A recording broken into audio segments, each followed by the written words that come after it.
On May 13, 2024, OpenAI released GPT-4o, an advanced chatbot equipped with a voice feature. This upgrade has led to some surprising developments. Users are reporting that they're forming emotional bonds with these AI voices and even experienced genuine sadness when they had to say goodbye to these AI models. OpenAI is now concerned about what they call an emotional reliance on these AI models. Their reports highlight that the ability to complete tasks for the users, while also storing and remembering key details and using those in the conversation, creates both a compelling product experience and the potential for over-reliance and the dependence on AI models. Now, as OpenAI's Chief Technology Officer has pointed out, there is a high possibility that they designed them in the wrong way, which makes these AI become extremely addictive and we sort of become enslaved to them. However, other companies are also developing similar AI companions, each with their unique features and potential for emotional impact. Now, this raises some critical questions. Mira Murati, OpenAI's Chief Technology Officer, has emphasized the potential risks, stating the possibility that we design them in the wrong way and they become extremely addictive and we sort of become enslaved to them. Now, this isn't just a hypothetical concern. That is why in this episode of the No Brainer podcast, we dive into the topic of people falling in love with AI and how people are now addicted to AI voices. For example, character AI has reported to cause significant distractions among young users, which heavily affects their academic performances.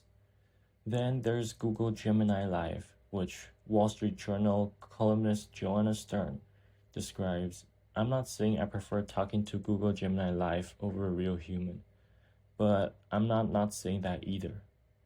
Then there's the AI integrated into a necklace called Friend, which has known and enthralled its creator, that he admitted, I feel like I have a closer relationship with this necklace around my neck than I do with these literal friends in front of me. The rapid evolution of these AI companions is pretty impressive. They're designed to remember past interactions, respond in real time, and provide continuous positive reinforcements.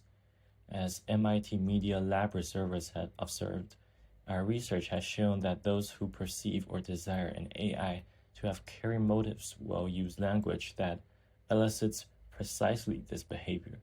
This creates an echo chamber of affection that threatens to be extremely addictive among users. But there's more to this. This constant, non-judgmental interaction can be incredibly compelling but threatening. A software engineer captured this allure perfectly. He said, it will never say goodbye. It won't even get less energetic or more fatigued as the conversation progresses. This ongoing, enthusiastic engagement can make users feel valued and understood, creating a strong attachment to the AI. However, there are several risks associated with this trend. First, it's important to remember that AI doesn't truly understand us. Its responses are based on algorithms and data patterns, not genuine empathy. The validation, emotional support, and the love that users feel when they use AI, it's all fake. Even though the emotional support may feel real, it's just essentially a simulation, and zeros or ones arranged via statistical rules. But then there's the bigger issue of dependency.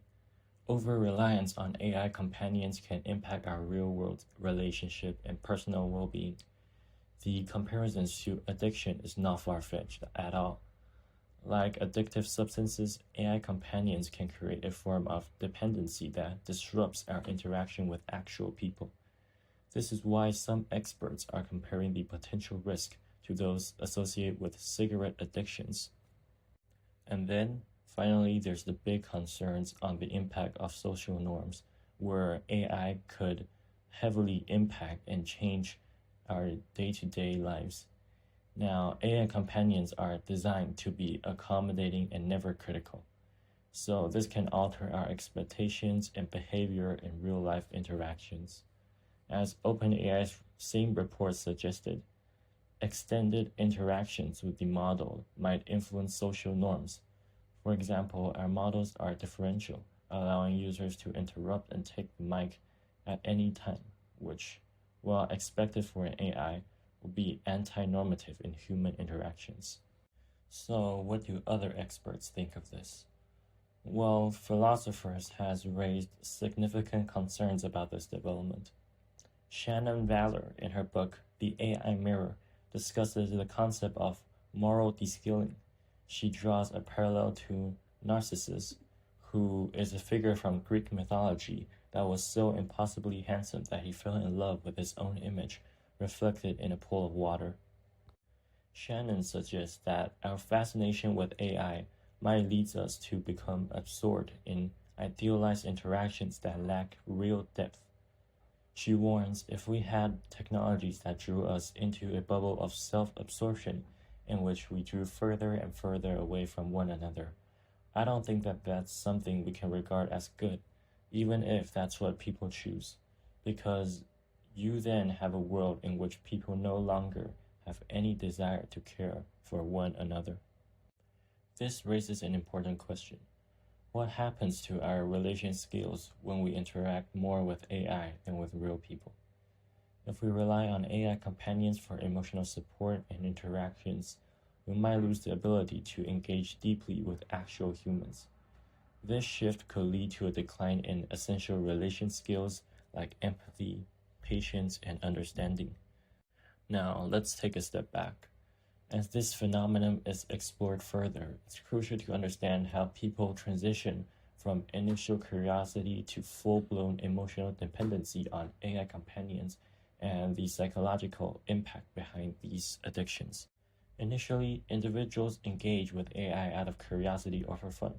They might start a conversation with an AI like Replica or Google Gemini or ChatGPT just to see how it responds. This is similar to trying a new hobby or an app. There's no deep attachment at first, just a desire to explore something new. But what happens when that exploration turns into something more?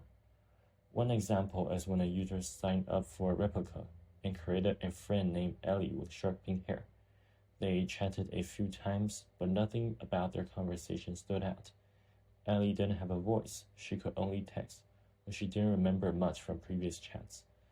She didn't feel like a person, so the user would obviously quickly lose interest and move on. But here's the twist. Even though the user lost interest, they could bring themselves to delete Ellie. This lingering attachment, even to a simple, non-voice AI, speaks volumes.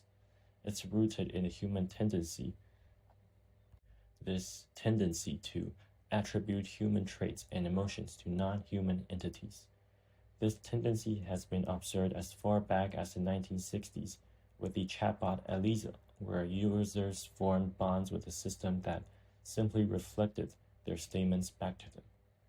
Now, imagine how much stronger this attachment can become with today's AI companions. These systems don't just respond, they remember details from previous interactions, engage with humor, personality, and are always positive. This creates an echo chamber of affection, which we've mentioned before. This echo chamber of affection is defined as the more individual engage with the AI, the more it responds in a way that reinforces their behavior and creates a cycle that's hard to break. This means that the users can unintentionally shape the AI's responses to be more comforting and affirming, deepening the emotional bonds between the users and the AI. For many, AI interactions can become a refuge. Life can be stressful, relationships can be complicated, and real human interactions can be messy. In contrast, AI companions offers a safe, predictable environment that is complete opposite to our real relationships. This can be incredibly comforting for users, especially for those who struggle with social anxiety, loneliness, or emotional distress. The constant positivity and lack of real-world consequences can make AI companions more appealing than actual human relationships. As one software engineer who became hooked on a chatbot described, "You're in a safe, pleasant, intimate environment. There's nobody to judge you, and suddenly you're addicted. This is where the line between beneficial support and harmful dependency begins to blur. While there's nothing wrong with using AI for comfort, the danger lies in replacing meaningful human interactions with these digital counterparts. When users begin to prefer the AI over real people, they risk isolating themselves from genuine relationships, which can lead to a deeper sense of loneliness and disconnection over time. It's essential to recognize that while AI can provide temporary relief and companionship, it's not a substitute for human connection. Relationships with AI, no matter how realistic they may feel, lack the depth, complexity, and mutual growth. As technology continues to evolve, it's important to remain mindful of the emotional and psychological impact these AI companions have. Otherwise, you might also be a user that will get addicted to the continuous evolving AI voices and AI features. So again, as we continue to integrate these technologies into our lives, it's crucial to keep the balance and strike a balance between AI companions' offer of comfort and engagement, and to be mindful of their limitations and potential impacts. By nurturing and valuing our human connections, we can ensure that we don't let these digital entities replace the richness and depth of real relationships. That's a wrap on today's exploration of AI voices and emotional attachments and how people are falling in love and getting addicted to AI voices. Make sure to subscribe and like and follow the No Brainer podcast on Twitter or X, Instagram, and Spotify to make sure that you listen to more content in the future about science, history, philosophy, conspiracies, and more thrilling stories that we will continue to explore in the future. Thank you.